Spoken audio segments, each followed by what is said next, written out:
walaupun mungkin sudah khatam Nizamul Islam atau mungkin berulang kali, maka perlu kita review kembali. Baca-baca lagi coba. Insya Allah membaca yang kedua itu akan mendapatkan sesuatu yang tidak seperti yang pertama.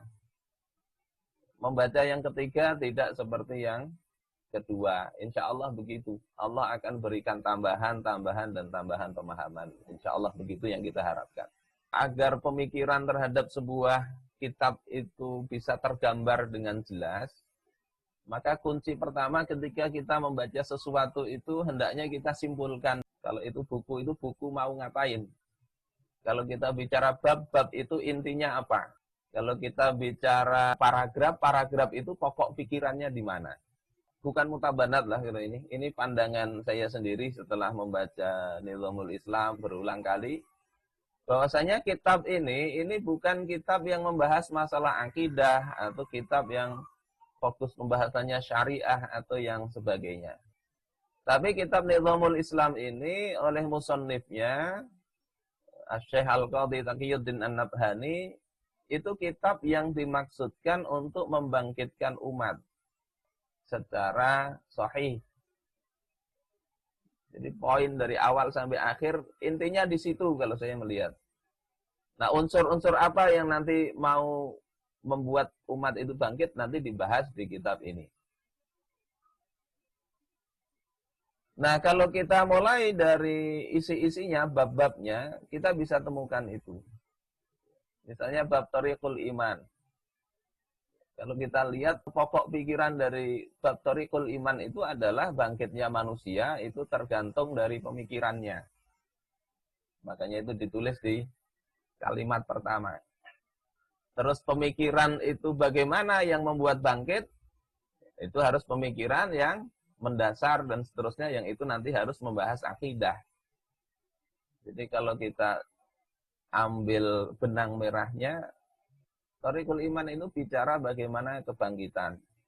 Terus bagaimana iman itu tidak hanya sekedar menjadi sesuatu yang sifatnya ruhiyah semata, tapi iman yang produktif yang bisa membuat umat itu bergerak menuju kebangkitan. Ini poin bab pertama. Yang kedua itu bab qadha qadar. Saya melihat arahnya juga mengacu kepada bagaimana membangkitkan umat. Jadi walaupun pikirannya benar, akidahnya benar, tapi kurang satu, bab qadha qadar misalnya, yakni dia berpikiran misalnya, wah kebangkitan itu kan sudah ditakdirkan, kita diam saja. Maka kebangkitan yang diharapkan itu juga tidak akan terrealisir lewat orang tersebut. Jadi kalau yang pertama ini manusia itu bangkit dibangun pemikirannya, salah satu pemikiran yang krusial dibangun itu adalah qadha qadar. Bahwasanya bangkit atau tidak itu adalah wilayah pilihan manusia. Manusia mau bangkit atau manusia mau diam saja atau manusia justru malah terjun kepada kemerosotan, itu Allah berikan pilihan. Terus yang ketiga, bab qiyadah fikriyah. Ini bicara bahwasanya kalau umat manusia itu mau bangkit, itu perlu ikatan yang benar. Jadi kalau Thariqul Iman itu bicara bangkitnya manusia masih level individual, ya orang per orang. Tapi ketika mereka berkelompok, mereka membentuk komunitas atau masyarakat, apa yang mengikat mereka itu supaya bangkit? Nah, ini dibahas di bab qiyadah fikriyah. Apa yang memimpin dan menggerakkan mereka supaya bangkit? Di bab qiyadah fikriyah. Setelah ini paham, maka orang-orang yang tercerahkan tadi itu harus ngapain supaya ide ini bisa diterapkan di tengah-tengah umat dan mereka mengembannya. Maka dibahas di sifat dakwah. Ini di bab kaifiyat hamlid dakwah al-islamiyah. Cara-cara mengemban dakwah. Ini lebih bicara sifatnya ya.